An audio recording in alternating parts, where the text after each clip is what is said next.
കൂമൻ സിനിമയ്ക്ക് ശേഷം ആസിഫ് അലിയും ജിത്തു ജോസഫും ഒന്നിക്കുന്ന മിറേജ് എന്ന സിനിമയുടെ ഫസ്റ്റ് ലുക്ക് വന്നിരിക്കുകയാണ്. സിനിമയിൽ അപർണ ബാലമുരളിയും ഒരു പ്രധാനപ്പെട്ട റോൾ കൈകാര്യം ചെയ്യുന്നുണ്ട്. ടൊവിനോ തോമസിനെ നായകനാക്കി ഡിജോ ജോസ് ആന്റണി സംവിധാനം ചെയ്യുന്ന പള്ളിച്ചട്ടമ്പി എന്ന സിനിമയുടെ ഷൂട്ടിംഗ് ഇന്ന് തൊടുപുഴയിൽ തുടങ്ങിയിട്ടുണ്ട്. സിനിമയുടെ ഭാഗത്തുനിന്ന് ലൊക്കേഷൻ സ്റ്റില്ലും ഇപ്പോൾ പുറത്തു വന്നിട്ടുണ്ട്. നരിവേട്ട സിനിമയുടെ 31 ദിവസത്തെ കേരള കളക്ഷൻ 17,16,00,000 റോന്ത് സിനിമയുടെ 10 ദിവസത്തെ കേരള കളക്ഷൻ 4,60,00,000. വ്യസന സമേതം ബന്ധുമിത്രാദികൾ എന്ന സിനിമയുടെ 10 ദിവസത്തെ കേരള കളക്ഷൻ 4,03,00,000.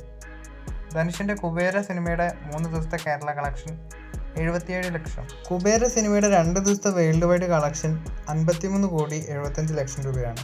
അമീർ ഖാന്റെ സിത്താര സമീൻ പേർ എന്ന സിനിമയുടെ 2 ദിവസത്തെ വേൾഡ് വൈഡ് കളക്ഷൻ 53,50,00,000. പൃഥ്വിരാജിന്റെ സന്തോഷ് ട്രോഫി എന്ന സിനിമയുടെ മുഴുവൻ ചിത്രീകരണം 90 ദിവസത്തോളമാണ്. അതുപോലെ സിനിമയുടെ ഷൂട്ടിംഗ് ആരംഭിക്കുന്നത് ഈ വർഷം സെപ്റ്റംബർ ലാസ്റ്റിലോ ഒക്ടോബർ ഫസ്റ്റിലോ ആയിരിക്കും. ഗുരുവായൂർ അമ്പലനടയിൽ എന്ന സിനിമയ്ക്ക് ശേഷം വിപിൻ ദാസും പൃഥ്വിരാജും ഒന്നിക്കുന്ന ഒരു ചിത്രം കൂടിയാണ് സന്തോഷ് ട്രോഫി. കൂടുതൽ സിനിമകളുടെ അപ്ഡേറ്റുകളുമായി അടുത്തൊരു വീഡിയോയിൽ കാണാം.